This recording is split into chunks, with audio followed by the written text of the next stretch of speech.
खास अडवून स्वागत, त्याच्यानंतर घोटीला मोठं स्वागत, इगतपुरीला मोठं स्वागत, नाशिकला मोठं स्वागत, हे सगळं सुरूच होतं. प्रचंड गर्दी. आणि त्यानंतर जे आहे राष्ट्रवादी भवनामध्ये सुद्धा स्वागत. ते सगळं करीत असताना या रोडवर येताना सुद्धा आपल्या मतदारसंघातील मतदारसंघाच्या बाहेर सुद्धा विशेषतः निफाड आणि इतर सगळ्या ठिकाणी चौकामध्ये स्टेज वगैरे टाकून स्टेजवर प्रचंड उत्साहामध्ये लोकांनी स्वागत. सर तुम्ही आणि इथे सुद्धा आपण पाहिजे सर तुम्ही नेहमी एक शेर सांगत असत होते या अगोदर ते मैं हर फिक्र को धुए में उड़ाता चला गया. एक शेर तुम्ही नेहमी सांगतात तर मैं जिंदगी का साथ निभाता चला गया, हर फिक्र को धुए में उड़ाता चला गया. कधीतरी असा अनुभव आला की सुख के सब साथी दुख में ना कोणी? असं मी मगाशी सांगितलं, जिंदगीमध्ये माझ्या नेहमी चढउतार आलेले आहे. आणि जो सामाजिक कार्यामध्ये एखाद्या समाजासाठी विशेषतः पिछडी वर्गासाठी लढतो त्याला अनेक वेळा अडचणी सोसाव्या लागतात, भोगाव्या लागतात. हा आपला इतिहास आहे, आपला इतिहास. आणि छत्रपतींपासून छत्रपती शिवाजी महाराजांपासून फुले, शाहू, आंबेडकर सगळ्यांनीच हे सगळं भोगलेलं आहे. छत्रपतींच्या विरुद्ध सुद्धा जे आहे गोर गरीब एकत्र झाले, पण मोठे मोठे लोक विरोधात लढावं लागलं. तर हे असं होतच. आणि आम्ही सुद्धा जेव्हा सामाजिक काम करू समाजासाठी काय, बाकी राजकारण जे सगळं फक्त राजकारण करतात त्यांना फारसा त्रास होत नाही. पण ज्या वेळेला त्या समाजासाठी आणि पिछडे समाजासाठी जेव्हा आपण काम करतो मागासाठी त्यावेळेला त्रास होणार असं ओळखूनच सगळ्या आमच्या कार्यकर्त्यांनी आम्ही आम्हाला लागलो. नाही, या प्रश्नावरती आपल्याचं कारण नाही का जेव्हा मंत्री पदावर असताना पाहिजे तुम्ही गर्दी नसायची, तसे मंत्री असं तुमचं बिलकुल जे लोक माझ्याबरोबर होते ते लोक होतेच. आता ते एक आहे जे नव्हते सुद्धा जे आहे, पण सगळ्या प्रसंगामध्ये होतं. निवडणुकीमध्ये मतदान निवडणुकी होईपर्यंत दुसऱ्या पक्षाचं काम करणारे लोक हा पक्ष निवडून आला की ते काय त्या बीजे समोर तेच पुढे नाचायला असतात. हे काय फक्त आपल्याकडे होत असेल तर अख्ख्या महाराष्ट्रात होत की आम्ही तुमचेच आहोत. ठीक आहे, हे बी सही वो बी सही.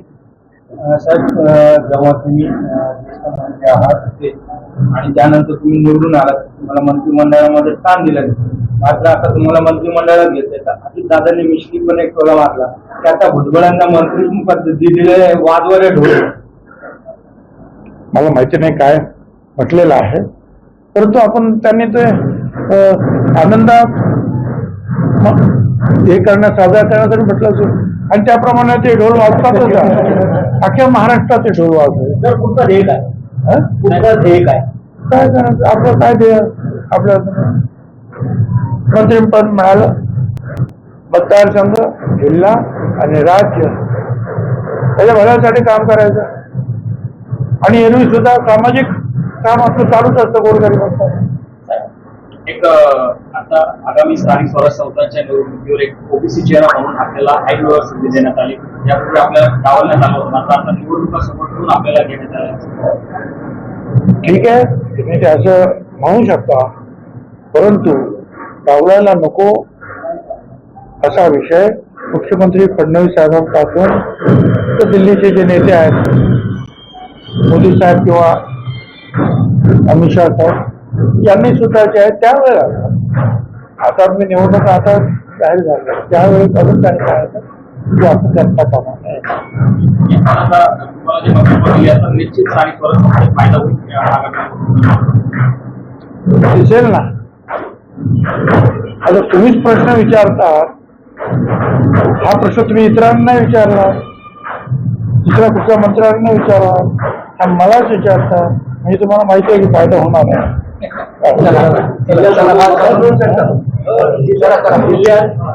जिल्ह्यात म्हणजे महाराष्ट्र नाशिक जिल्ह्यात पुन्हा महायुतीचे वर्चस्व राहील, 100% राहील. महायुतीचं वर्चस्व जिल्हा परिषद, नगरपालिका, महानगरपालिकामध्ये नाशिक जिल्हा नव्हे सगळ्या महाराष्ट्रात राहील. पालकमंत्री म्हणून पुन्हा जन्मच पाहायला मिळेल. मी मगाशीच सांगितलं मी नाशिकमध्ये जन्माला आलो, मी या नाशिकचा बालक आहे आणि ते माझं पद कोणीही शेवटपर्यंत काढून घेऊ शकत नाही, नंतरही गेल्यानंतर काढू शकत काय. आता पालक आहेच नाही. आता पालकमंत्री काय होणार, पालक करायचं असेल ते मुख्यमंत्री आणि ते जे आहेत मंत्री उपमुख्यमंत्री ते ठरवतील. पण असलं काय नसलं काय काहीही बिघडत नाही. आपल्या सगळ्यांना माहिती आहे की सगळ्यात ज्येष्ठ मंत्री मी 91 पासूनचा आणि इथे सुद्धा 10 वर्ष मी पालकमंत्री होतो. आणि त्यामुळे जे आहे कुठलाही मंत्री कोणी कुठलाही काम करायचं त्याच्याकडे असेल, पण मी जर काही सांगितलं सूचना केली तर मुख्यमंत्र्यांपासून तर ह्या मंत्र्यांपर्यंत सगळे लोक मान सन्मानाने त्याचा आदर ठेवून त्याच्यावर काम करतात. हा सूचक विधान आहे तुमचं, मी पालक आहे म्हणजे पालकमंत्री काही अडचण नसत. अरे मंत्री नव्हतो त्यावेळेला सुद्धा सगळ्या मंत्र्याकडे आमचे पीए कागद घेऊन जायचे कामासाठी.